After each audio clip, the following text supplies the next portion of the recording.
Friends, आपका स्वागत है अपना स्टडी लेक्चर यूट्यूब चैनल में। तो दोस्तों, एक बार फिर हाजिर हम आप साथ एक मोस्ट इंपॉर्टेंट टॉपिक को लेकर। यानी फ्रेंड्स, आज जो बात करने वाले हैं, जैसा कि आप जानते हैं, ये अमीन या लेखपाल संबंधित ये सीरीज आपको प्रोवाइड कर रहे हैं, जिसमें आपके लेखपाल का एग्जाम हो या आप कोई अमीन की तैयारी कर रहे हैं, जिसमें आपके प्रश्न पूछे जाते हैं चकबंदी लेखपाल। तो ये सारे प्रश्न जो बन सकते हैं, जिसमें से हेक्टेयर के बारे में, बीघा के बारे में, बिस्वा के बारे में। अब बेसिकली अगर आप किसी भी एग्जाम की तैयारी नहीं कर रहे हैं, वहाँ भी आपके लिए इम्पोर्टेंट होगा, क्योंकि आप किसानी करते हैं, आप खेतों से संबंध रखते हैं।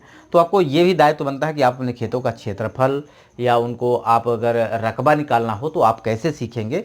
इस वीडियो के थ्रू या इस कोर्स के थ्रू आप आसानी से सीख सकते हैं।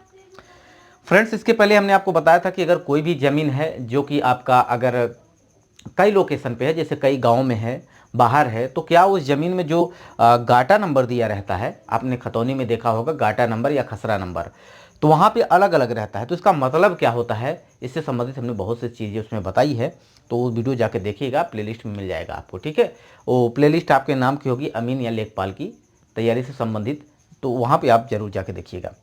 और बात करेंगे इसके पहले, जो मैंने बहुत सारे वीडियो अपलोड कर रखा है, उसमें बहुत सारी जानकारी अलग से दी है कि आप किस प्रकार से कोई ज़मीन अगर ख़रीद रहे हैं तो क्या क्या कागजात होते हैं और किस प्रकार से तैयारी रखें कि कोई फ्रॉड ना हो आपके साथ।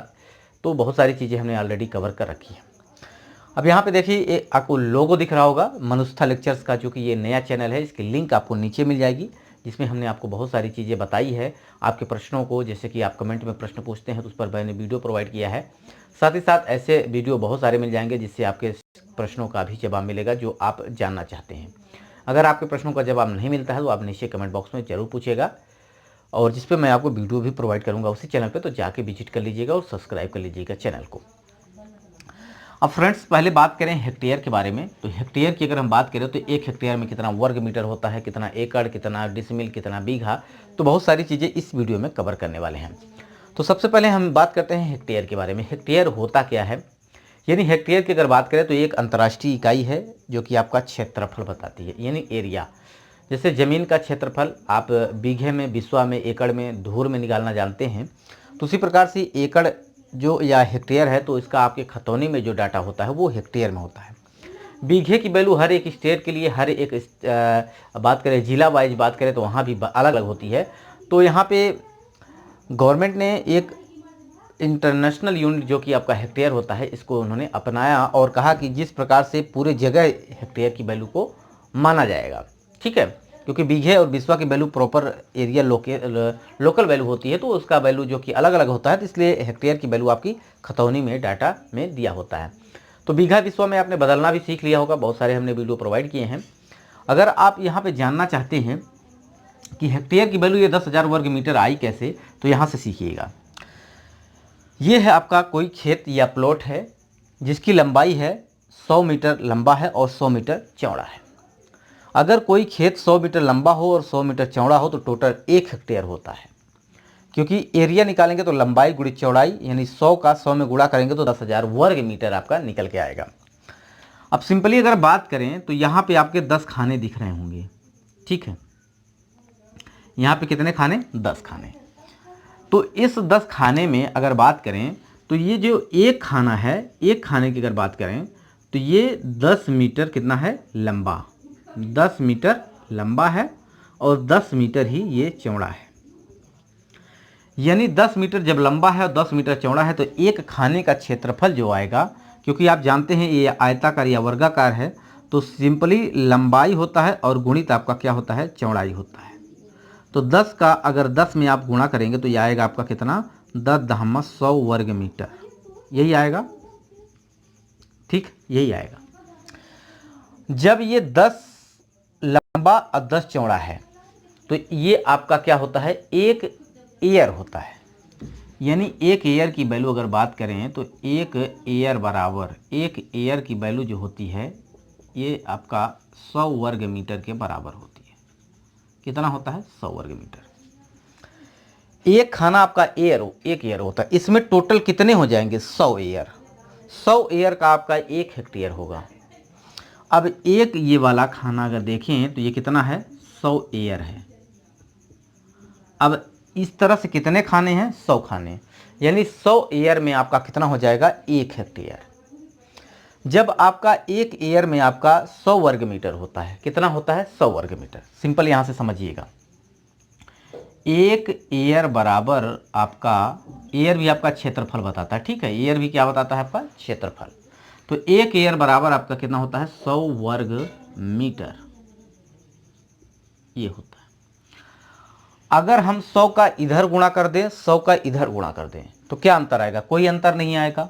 तो यानी 100 एयर हो जाएगा, इधर 100 का गुणा कर रहे हैं तो 100 एयर बराबर आपका ये हो जाएगा 10, 100 का 100 में गुणा, तो यानी 10,000 वर्ग मीटर, ठीक है।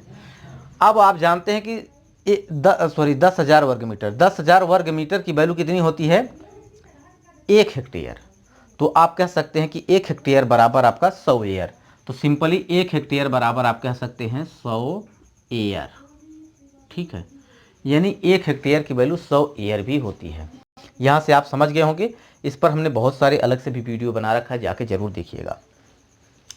अब आपका अगर बात करें एकड़ में, 1 हेक्टेयर में कितना एकड़ होगा, तो 1 हेक्टेयर में आपका 2.471 एकड़ होता है, ठीक है। और एकड़ की अगर हम बात करें तो 1 एकड़ में 100 डिसमिल होता है। कितना होता है 100 डिसमिल। ये डाटा जो मैं लिखा रहा हूँ आपको याद करना है। ये अगर आपको पता है तो आप आसानी से कोई भी डाटा को कन्वर्ट कर पाएंगे। 1 एकड़ बराबर कितना होता है 100 डिसमिल होता है। अब डिसमिल कुछ लोग शायद ना जान रहा हो डिसमिल के बारे में, तो ये आपका डिसमिल भी एरिया बताता है जिसका प्रयोग मैक्सिमम झारखंड, पश्चिम बंगाल, बिहार की तरफ इसका इस्तेमाल किया जाता है डिसमिल का, और मध्य प्रदेश में भी डिसमिल का प्रयोग किया जाता है। तो 1 एकड़ बराबर 100 डिसमिल, ठीक है। अब 1 एकड़ की जगह आप 100 डिसमिल का गुणा कर देंगे। इसका मतलब क्या है कि 2.471 में अगर आप एकड़ की जगह 100 डिसमिल कर दें, ठीक है, ये क्या हो जाएगा डिसमिल। अब यहाँ से दशमलव हटाएंगे तो 3 अंक आएगा नीचे, दशमलव हटाना आप मैंने पहले भी बता दिया है। तो यहाँ पे कितने अंक बाद, 3 अंक बाद लगा हुआ, इकाई, दहाई, सैकड़ा, ठीक है। तो यहाँ पे क्या करेंगे 1000 से भाग करेंगे, 2 जीरो से 2 जीरो कट जाएगा, 1 बचेगा, यानी 0.1 पॉइंट आ जाएगा बाएं तरफ 1 पॉइंट में। इसका मतलब क्या हो गया कि आपका 1 हेक्टेयर में 247.1 डिसमिल होता है, ठीक। यानी 1 हेक्टेयर की वैल्यू आपकी 10,000 वर्ग मीटर होती है। 1 हेक्टेयर की वैल्यू आपकी 100 एयर के बराबर होती है। 1 हेक्टेयर की वैल्यू 247.2, ठीक है। इसको कह सकते हैं 2 दशमलव के बाद 471, क्योंकि दशमलव के बाद की वैल्यू को आप दहाई के साथ या है सैकड़े के साथ नहीं बोल सकते। तो 2.471 एकड़ कहा जाता है। वहीं इसकी वैल्यू अगर डिसमिल की बात करें तो 247.1 डिसमिल के बराबर होता है 1 हेक्टेयर की वैल्यू, ठीक है। अब बीघे की बात करते हैं। अब आपका 1 हेक्टेयर में 10,000 वर्ग मीटर होता है सिंपली। अब हम बात करें उत्तर प्रदेश में जो बीघे की वैल्यू होती है, यूपी की बात करते हैं, यूपी के लिए इंपॉर्टेंट है ये। 1 बीघे की पक्के बीघे की वैल्यू होती है, 1 बीघा बराबर आपका जो होता है वो आपका 2529.28 वर्ग मीटर होता है। इसको याद रखें। 1 पक्के बीघे की वैल्यू यूपी में 2529.28 वर्ग मीटर के बराबर होती है। कितना होती है 2529.28 वर्ग मीटर के बराबर। अब सिंपली अगर यहाँ से आप 1 वर्ग मीटर की वैल्यू निकालें, 1 वर्ग मीटर की वैल्यू निकालेंगे तो आपको सिंपली बीघे में आपको भाग करना पड़ेगा 2529 से। तो यहाँ पे आपका 10,000 वर्ग मीटर है। अब 10,000 में आप, यानी 10,000 में सिंपली 10,000 में आपको 2529.28 से भाग कर देना है। ये आप कैलकुलेटर में करिएगा, क्योंकि कैलकुलेटर में करेंगे तो एक्यूरेट वैल्यू निकल के आएगी। तो जैसे ही आप 10,000 में 2529.28 का भाग करेंगे तो 1 हेक्टेयर की वैल्यू निकल के आएगी, वो आपकी 3.95 या 95 कहेंगे, ठीक। ये आपका बीघा में आएगी, वो भी आपका पक्का बीघा। यानी 1 हेक्टेयर में आप उत्तर प्रदेश में 3.95 बीघे कहेंगे, लगभग 4 बीघे के बराबर, ठीक। 4 बीघे के बराबर। अब 4 बीघे में कितना कम है, क्योंकि आप जानते हैं कि 1 बीघे में आपका 20 बिस्वा होता है। 1 बीघे में कितना होता है, 20 बिस्वा। तो जैसे इस बीघे की जगह आप सिंपली गुणा करेंगे कितने का, 20 का, 3.95 में आप 20 का गुणा करेंगे तो ये आपका 79 यानी 79 बिस्वा आ जाएगा। अगर 4 बीघा होता है, 1 बीघे की वैल्यू 20 बिस्वा यानी 20 चौक 80 बिस्वा होना चाहिए, लेकिन 1 बिस्वा कम है। 4 बीघे में हेक्टेयर की वैल्यू कितनी होती है, 1 बिस्वा कम होती है। तो ये समझ में आ गया होगा बिस्वा की वैल्यू, यानी 1 हेक्टेयर में 79 बिस्वा होता है। अब 1 बिस्वा की वैल्यू आपको पता है कि 20 धूर होती है, जिसको हम क्या कहते हैं, बिस्वांशी भी कहा जाता है। तो 20 का गुणा कर देंगे तो ये आपकी वैल्यू निकल के आ जाएगी किसमें, धूर में, जो कि लगभग ये 1580 धूर के बराबर आ जाएगी। तो ये बात आपको समझ में आ गई होगी।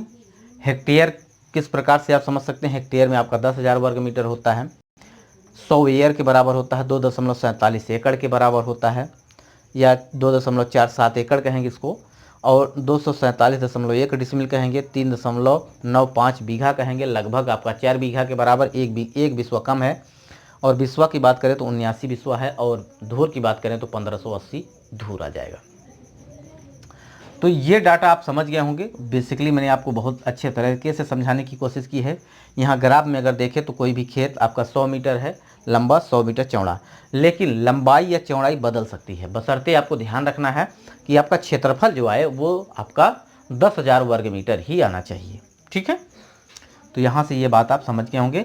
और प्रत्येक खाना जो है आपका 1 एयर है, यानी 1 हेक्टेयर में आपका 100 एयर होता है, यानी 100 खाने तो 100 एयर, प्रत्येक खाना आपका 1 एयर। तो ये वीडियो आपको कैसा लगा कमेंट बॉक्स में आपको बताना है। वीडियो यहीं समाप्त करते हैं।